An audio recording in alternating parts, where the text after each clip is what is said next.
Hi hello welcome to Mega Media Local Talks. ప్రియుడితో కలిసి కన్న బిడ్డనే బ్లేడ్ తో దాడి చేసిన కసాయి తల్లి. అయితే ఈ ఘటన చిత్తూరు జిల్లా వికోటాలో జరిగింది. తన భర్త చనిపోయి 7 ఏళ్ళు అవుతుంది. ఆ యువతి వివాహిత సంబంధం పెట్టుకుంది.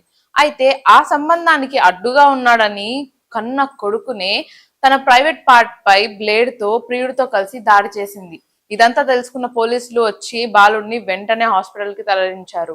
అండ్ వాళ్ళిద్దరిని జైలు తీసుకెళ్లారు. ఈ మధ్య కాలంలో చూసుకుంటే ఇలాంటి ఘటనలు మనం ఎన్నో వింటున్నాం, ఎన్నో చూస్తున్నాం.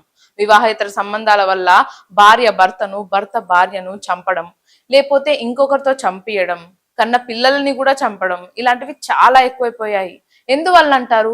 వాళ్ళు ఉన్న రిలేషన్షిప్ లో హ్యాపీగా ఉండకపోవడమా, లేదా ఇంకా ఏదో కొత్తదనం కావాలి అని ఇదంతా ట్రై చేస్తున్నారా? వాళ్ళకి నిజంగానే ఇంకొక రిలేషన్షిప్ కావాలంటే ఉన్న రిలేషన్షిప్ బ్రేక్ చేసుకోవడానికి డివోర్స్ అనేది ఉంది, బ్రేకప్ అనేది ఉంది. ఇవన్నీ చూస్ చేసుకోకుండా వాళ్ళు చంపడమే ముఖ్యంగా పెట్టుకున్నారు. అది ఎంతవరకు కరెక్ట్? ఇవాళటి రోజులో మనము కొన్ని వందల వేల సీసీ కెమెరాల మధ్యలో ఉంటున్నామని ప్రతి ఒక్కరికి తెలుసు. మొబైల్ ఫోన్స్ వాడకము, ప్రతి ఒక్కరు వీడియోస్ తీయడం, ఇలాంటివి కూడా చాలా ఎక్కువైపోయాయి.